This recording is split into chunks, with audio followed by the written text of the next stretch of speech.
Everyone, कैसे हो आप लोग। तो पिछली क्लासेस में हमने पढ़ा था हमारा चैप्टर 5 केमिस्ट्री का, exploring mixture and their separation. आज हम उनके एनसीईआरटी के क्वेश्चन सॉल्व करेंगे। ठीक है, तो आप अपनी किताबें खोल लो और हम साथ के साथ क्वेश्चन सॉल्व करते जाएंगे। मैं एक्सप्लेन करते जाऊंगी सारे आंसर्स आपको। ओके,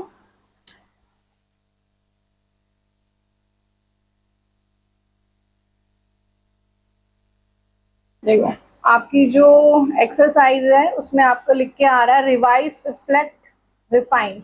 ओके, यहाँ पे आपका पहला क्वेश्चन है, which of the following mixtures are correctly classified as homogeneous and heterogeneous, choose the correct option. तो इस क्वेश्चन में आपको बताना है कि यहाँ पे ऑप्शंस दिए हुए हैं। पहला क्या दिया हुआ है, एयर, मिल्क, शुगर सॉल्यूशन और स्मोक। तो इसमें देखो एयर के आगे क्या लिखा हुआ है, एच एम लिखा हुआ है। एच एम का क्या मतलब होता है, होमोजीनियस। क्या एयर होमोजीनियस है, नहीं है। एयर कैसा है, हेट्रोजीनियस है। कैसा है बताओ, आप लोग बताओ। ठीक है, क्या एयर को हम होमोजीनियस मानेंगे या हेट्रोजीनियस मानेंगे। मिल्क हेट्रोजीनियस लिखा हुआ है, कैसा है मिल्क। शुगर सॉल्यूशन होमोजीनियस लिखा है, स्मोक होमोजीनियस लिखा है। बट देखो एयर को हम होमोजीनियस हमें दिखता जरूर है, लेकिन एयर होमोजीनियस होता नहीं, उसमें बहुत छोटे छोटे पार्टिकल्स होते हैं। तो एक्चुअल में वो कैसा होता है, हेट्रोजीनियस होता है ना। और यहाँ पे देखो स्मोक, स्मोक भी कैसा होता है, हेट्रोजीनियस होता है। शुगर सॉल्यूशन होमोजीनियस होता है और मिल्क हेट्रोजीनियस। ये तो करेक्ट है, लेकिन पूरे सारे करेक्ट नहीं है इसमें ना। तो सीक्वेंस इसका सही से जो लगा हुआ है, जो क्लासीफाई किया है, वो बिल्कुल करेक्ट नहीं है। ऐसे सेकंड में देखोगे आप, ब्रास हेट्रोजीनियस लिखा है, फॉग हेट्रोजीनियस लिखा है, विनीगर विनीगर हेट्रोजीनियस लिखा हुआ है, मडी वाटर होमोजीनियस लिखा है। क्या मडी वाटर होमोजीनियस होता है, नहीं होता है। ओके, उसके बाद देखो आपका थर्ड ऑप्शन है कॉपर सल्फेट सॉल्यूशन, होमोजीनियस लिखा हुआ है। सॉल्ट सॉल्यूशन होमोजीनियस लिखा है, मिल्क होमोजीनियस लिखा है। क्या मिल्क होमोजीनियस होता है, नहीं, मिल्क हेट्रोजीनियस होता है। अब आपका आता है यहाँ पे देखो ऑप्शन 4। ऑप्शन 4 में आप देखोगे तो आपका पहला जो ऑप्शन है यहाँ पे, just a minute,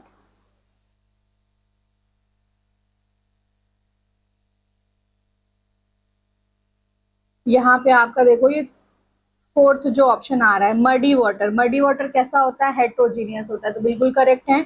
milk heterogeneous होता है, ये भी करेक्ट है। ब्लड हेट्रोजीनियस होता है, ये भी करेक्ट है। और ब्रास होमोजीनियस होता है, ये भी करेक्ट है। तो जो आपका आंसर होगा वो आंसर क्या होगा, फोर्थ होगा। ओके, उसके बाद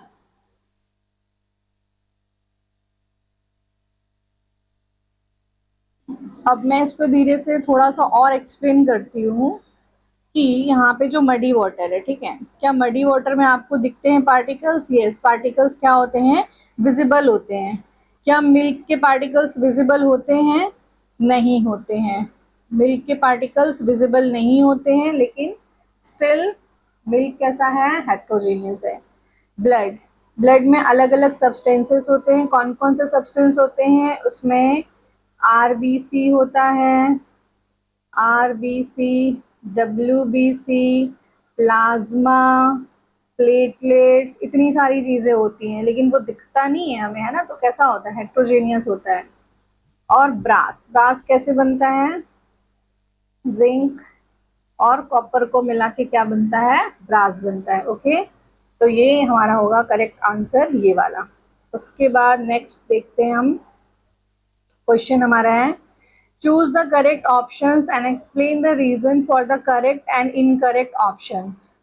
So which among the following mixtures shows the Tyndall effect of a mixture? तो टिंडल इफेक्ट आपने पढ़ा हुआ है, क्या होता है टिंडल इफेक्ट। टिंडल इफेक्ट क्या होता है बताओ। जब पार्टिकल्स इतने बड़े हों कि वो एक बीम ऑफ लाइट को क्या कर सके, स्कैटर कर सके अलग अलग डायरेक्शंस में, उसे हम क्या कहते हैं, टिंडल इफेक्ट कहते हैं। ओके, तो यहाँ पे आपको बताना है कि कौन सा इसमें जो ऑप्शन है वो टिंडल इफेक्ट को शो करेगा। ओके, तो इसमें देखो पहला क्या है, एयर एंड डस्ट पार्टिकल। तो क्या है, air and dust particle Tyndall effect show करता है। यस, एयर में पार्टिकल्स होते हैं छोटे छोटे, और डस्ट पार्टिकल्स ये इतने छोटे हैं, बट क्या, ये बीम ऑफ लाइट को स्कैटर कर सकते हैं। तो ये तो हो गया अपना करेक्ट, ठीक है। कॉपर सल्फेट कैसा होता है? कॉपर सल्फेट होमोजीनियस होता है, वाटर भी होमोजीनियस है, इसके जो पार्टिकल्स हैं वो बहुत छोटे हैं, वो टिंडल इफेक्ट को शो नहीं करेंगे। नेक्स्ट हमारा स्टार्च एंड वाटर आता है, और नेक्स्ट है उसके बाद एसीटोन एंड वाटर। तो देखो यहाँ पे मैं इसके आगे लिख देती हूँ आपके आंसर्स, है ना।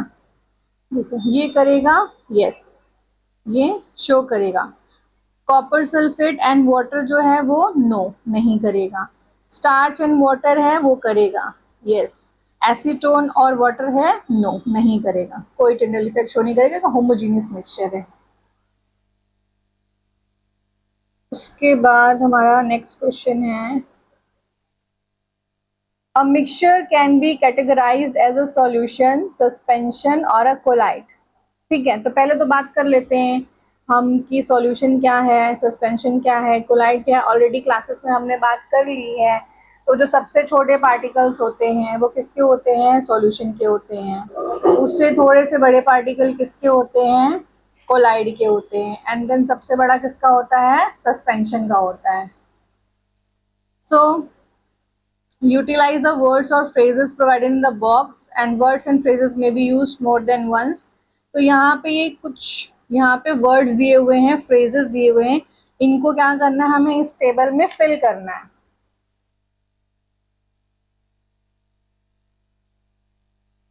तो देखो यहाँ पे सॉल्यूशन की प्रॉपर्टी लिखनी है ना।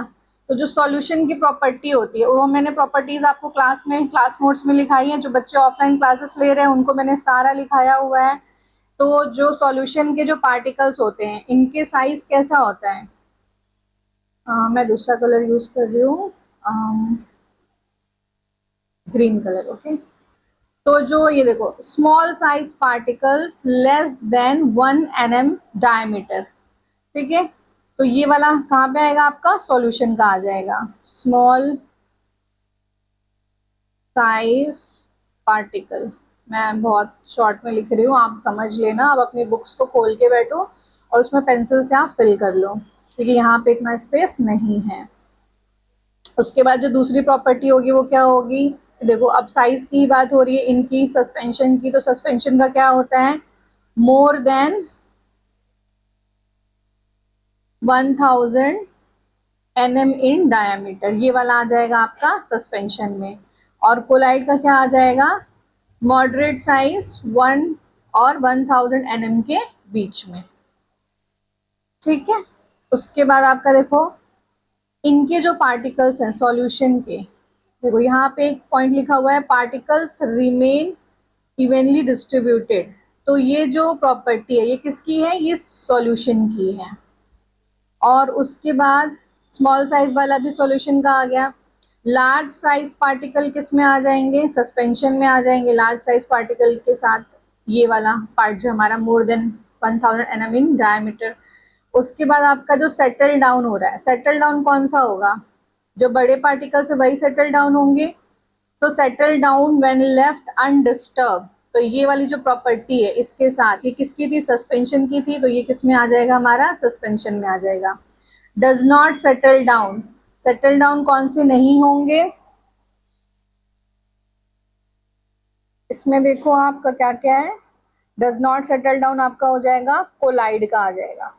कोलाइड वाले में डज नॉट सेटल डाउन, ठीक है। और उसके बाद इसमें देखो, इसमें भी सॉल्यूशन के जो पार्टिकल्स होते हैं बहुत छोटे होते हैं, तो इसमें भी हो जाएगा डज नॉट सेटल डाउन। उसके बाद आपका नेक्स्ट जो पॉइंट है इसमें देखो, स्कैटर्स लाइट। तो लाइट स्कैटर कौन करेगा? दोनों ही करेंगे, कोलाइड भी करेगा और सस्पेंशन भी करेगा, सॉल्यूशन नहीं करेगा।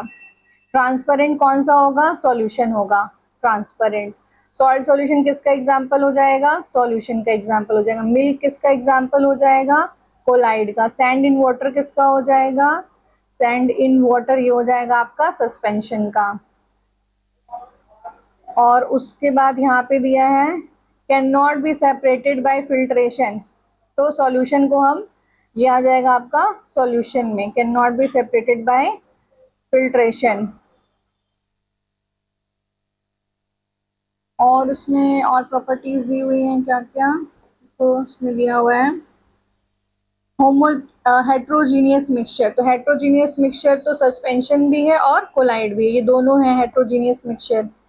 स्मोक किसका एग्जाम्पल हो जाएगा, कोलाइड का हो जाएगा। स्मोक इसमें आ जाएगा, स्मोक इसमें आ जाएगा। इसमें कोलाइड में क्या आ जाएगा, बटर आ जाएगा, बटर। और इसमें आ जाएगा मड, सस्पेंशन में आ गया आपका मड। और इसमें सॉल्ट सॉल्यूशन आएगा और क्या आएगा, ब्रास आएगा। ये सारा मैंने फिल करा दिया। चलो नेक्स्ट क्वेश्चन की तरफ मूव करते हैं। अब देखो ये न्यूमेरिकल्स, वो पिछली क्लास में मैंने बताया था कुछ न्यूमेरिकल्स आएंगे, उसको आपको सॉल्व करना पड़ेगा। अब ये वही न्यूमेरिकल है जिसमें सॉल्यूट का कंसंट्रेशन हमें निकालना है। तो देखो यहाँ पे ये क्वेश्चन ध्यान से। A cake recipe uses dry ingredients namely 75 gram of sugar. Cake बनाना है और उसमें 75 ग्राम शुगर यूज हुआ है for 420 gram of all purpose flour and 5 gram of sodium hydrogen carbonate. ये देख लो यूज कर लिया टोटल। तो हमारा जो टोटल सॉल्यूशन बन रहा है, तो टोटल मास कितना निकलेगा, टोटल मास निकलेगा हमारा 75 plus 420 plus 5 is equal to हमारा कितना हो जाएगा, ये हमारा हो जाएगा 500 ग्राम, 500 ग्राम। ठीक है। अब यहाँ पे देखो शुगर का परसेंटेज निकालना हो तो कैसे निकालेंगे, शुगर कितना लिया है 75, तो क्या लिखोगे 75 अपॉन में 500 इंटू 100। तो ये कट गया 0,000, आंसर आ गया 15%। ओके। उसके बाद आपका फ्लोर का परसेंटेज है ना। फ्लोर का परसेंटेज, फ्लोर कितना लिया है आपने 420 लिया है, तो कैसे लिखोगे 420 अपॉन में 500 इंटू 100। ये कैंसिल किया आपका 5 से, ये कैंसिल होके आ जाएगा 84%। और उसके बाद क्या है हमारा नेक्स्ट, क्या है 5 gram of sodium hydrogen carbonate. इसको मैं ऊपर करती हूँ। ठीक है, इसमें क्या लिखोगे 5 अपॉन में 500 इंटू 100, 0 कैंसिल, 5 कैंसिल, ये कितना आ जाएगा 1%।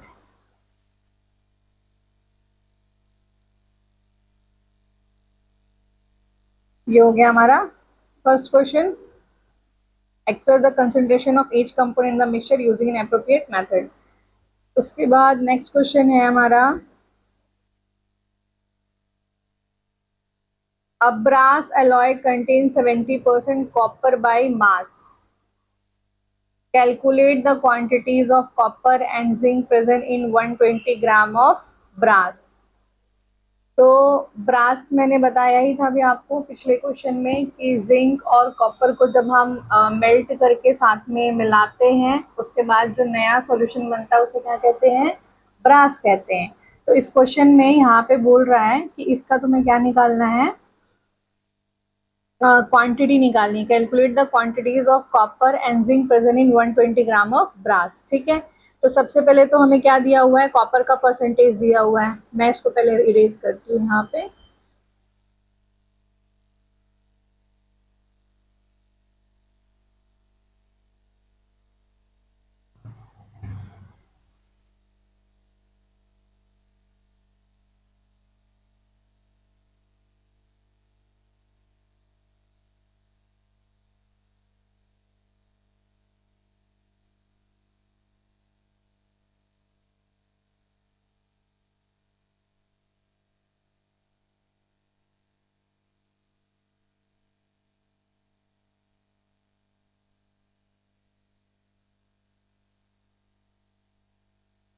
ओके, ये क्वेश्चन को मैंने इसका जो सॉल्यूशन है वो इरेज कर दिया है और आई होप कि आप लोगों ने नोट डाउन कर लिया होगा। अगर नहीं भी किया है तो आप मुझे पूछ सकते हो। कैसे पूछोगे, मैसेज करके पूछोगे, व्हाट्सएप पे पूछोगे। मैं अपना नंबर यहाँ पे लिख देती हूँ।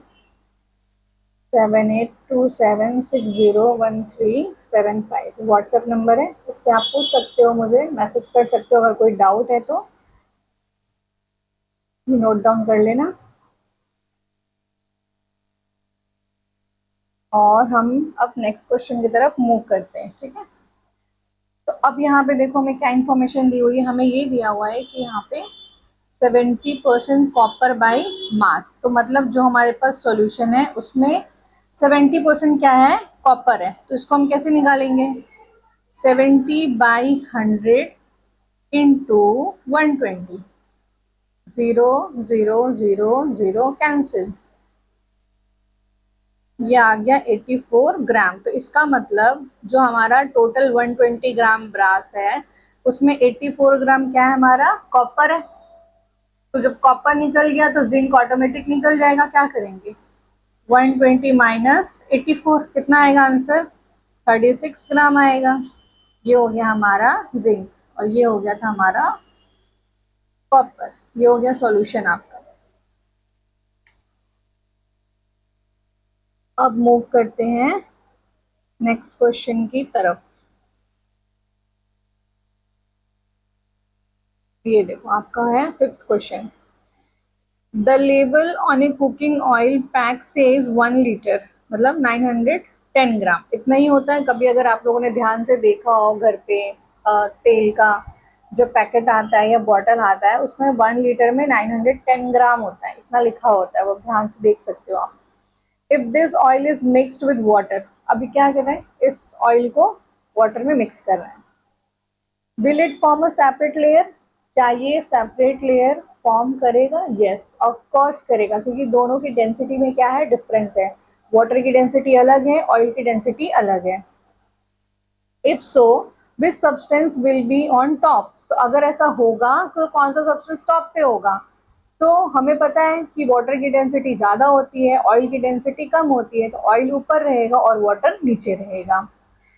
How will you separate two layers, और आप इन दोनों लेयर्स को कैसे सेपरेट करोगे, तो हम क्या यूज करेंगे, सेपरेटिंग फनल यूज करेंगे। क्या करेंगे, सेपरेटिंग फनल। हमने जो मेथड्स पढ़े थे सेपरेशन के उसमें हमने पढ़ा था सेपरेटिंग फनल।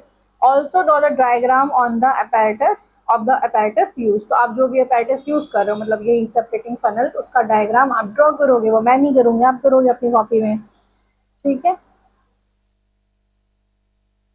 उसके बाद देखो हमारा नेक्स्ट क्वेश्चन क्या है, एजर्शन रीजन का है। इसमें अब क्या है, एजर्शन ए, एजर्शन देता है, रीजन देता है, और हमें पता करना होता है कि एजर्शन सही है और जो रीजन नीचे दिया है वो उस एजर्शन को करेक्टली एक्सप्लेन कर रहा है या नहीं कर रहा है। उसके लिए हमारे पास 4 ऑप्शंस होते हैं नीचे। पहला क्या होता है, both A and R true, R is the correct explanation of A, एक ही ऑप्शन होता है। दूसरा होता है both A and R true but R is not the correct explanation of A, A is true but R is false, A is false but R is true। तो इन चारों options में से इनको पढ़ के हमें सेलेक्ट करना होता है कि क्या दिया हुआ है। तो पहला क्या दिया हुआ है, अगर आप ध्यान से देखोगे यहाँ पे तो दिया हुआ है solutions do not exhibit the Tyndall effect. Yes obviously अभी हम यही पढ़ रहे हैं बार बार कि सॉल्यूशंस के पार्टिकल्स 1 nm से भी छोटे होते हैं तो टिंडल इफेक्ट शो नहीं करते हैं। So they can not the particles in the solution, अब ये रीजन दिया हुआ है, the particles in the solution are larger than 100 nm so they can not scatter. नहीं, अगर बड़े होंगे पार्टिकल तो स्कैटर करेंगे, छोटे होंगे तो नहीं करेंगे। तो रीजन हमारा क्या है यहाँ पे, गलत है, और एजर्शन हमारा यहाँ पे क्या है, करेक्ट है। तो इसका आंसर क्या हो जाएगा हमारा, A is true and R is false.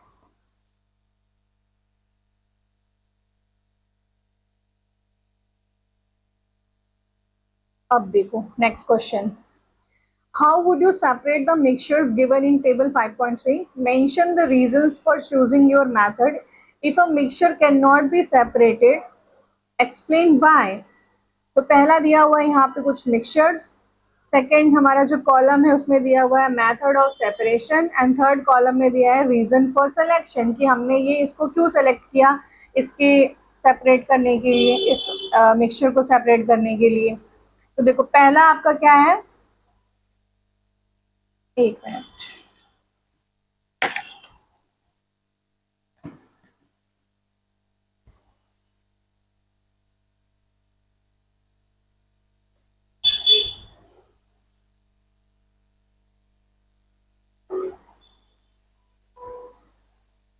देखो, पहला दिया है मड फ्रॉम मडी वाटर।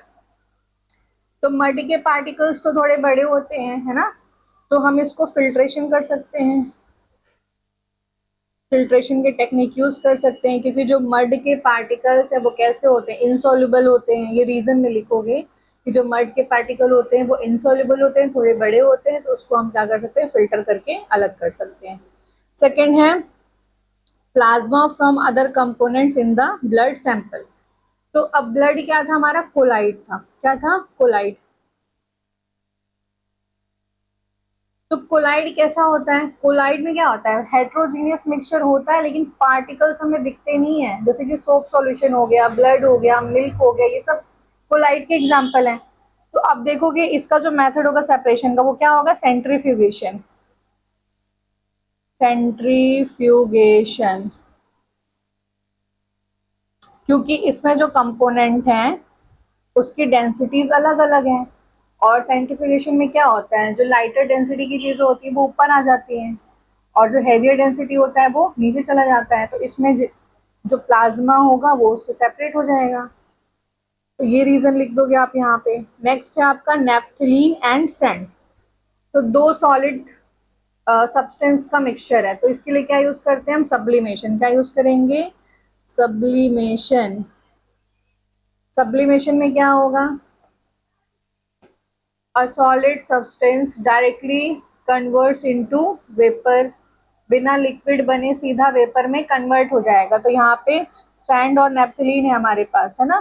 तो नेप्थलीन जो होता है वो कैसा सब्सटेंस है, वो सबलाइन सब्सटेंस है, क्लासेस में हमने पढ़ा है। तो ये क्या हो जाएगा, अलग हो जाएगा, है ना। तो इसके लिए कौन सा प्रोसेस हो गया, सब्लिमेशन हो गया। उसके बाद आपका chalk powder and common salt. इसके लिए क्या यूज करोगे, डिसोल्यूशन।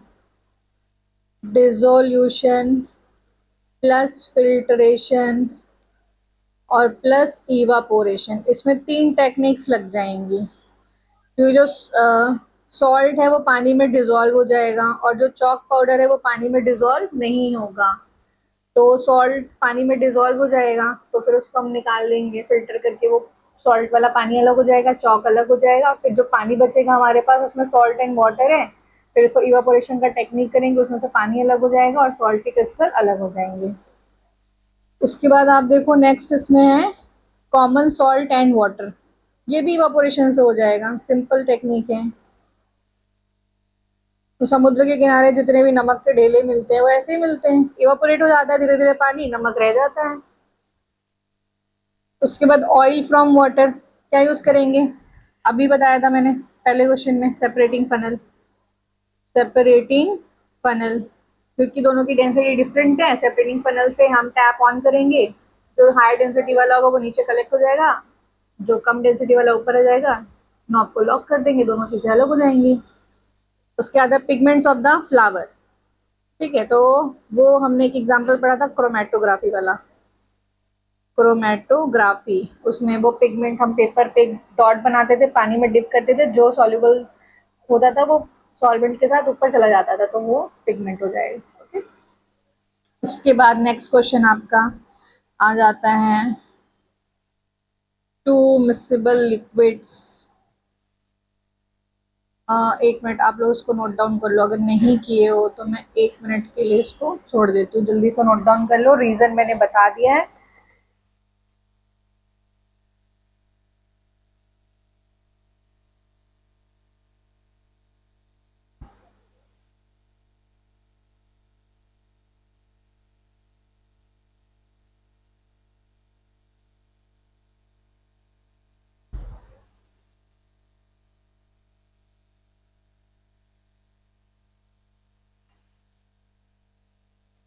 अब देखो नेक्स्ट क्वेश्चन आप, two miscible liquids A and B are present in a mixture. एक मिक्सचर है, इसमें दो मिसिबल लिक्विड मतलब अच्छे से मिले हुए हैं।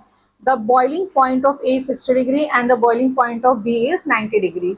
तो इसको कह रहा है suggest a method to separate them, एक मेथड सजेस्ट करो जिससे हम इन दोनों मिक्सिबल लिक्विड्स को अलग कर सके। Also draw a label diagram of the method suggested. Diagram आप ही बनाओगे बेटा, मैं तो नहीं बनाऊंगी, है ना, मैं बस समझा दूंगी, बुक में डायग्राम्स दिए हैं वो आप लोग बनाओगे। ओके, तो यहाँ पे देखो इसके लिए हम क्या यूज करेंगे, सिंपल डिस्टिलेशन मेथड, सिंपल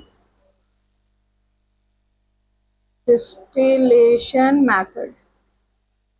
ठीक है, अब इसमें क्या होता है, जिसका कम बॉइलिंग पॉइंट होगा, हमने हीट देना स्टार्ट किया तो ए वाले का बॉइलिंग पॉइंट कितना है 60, तो जैसे 60 डिग्री पे पहुंचेगा टेम्परेचर वैसे ही वो क्या होने लगेगा, इवापोरेट हो जाएगा। डिस्टिलेशन के प्रोसेस को ठंडा करके दूसरे बीकर में कलेक्ट कर लेंगे, और जो 90 डिग्री वाला होगा तब तक, जब तक 90 डिग्री पहुंचेगा तब तक 60 डिग्री वाला इवापोरेट हो चुकेगा। तो ये इस तरीके से हम क्या करेंगे, सेपरेट कर लेंगे। अब नेक्स्ट क्वेश्चन देखो, कंपेयर करना है evaporation, crystallization and distillation, in which situation would you prefer each of these over the other. तो ये कंपैरिजन करोगे अलग अलग। पहला क्या है देखो, आपका पहला है इवापोरेशन, तो सॉलिड है, कोई डिजोल्व सॉलिड है किसी लिक्विड में, उसको अलग करना है तो इवापोरेशन का यूज कर लेंगे, वहां पे सॉल्वेंट पूरा इवापोरेट हो जाएगा।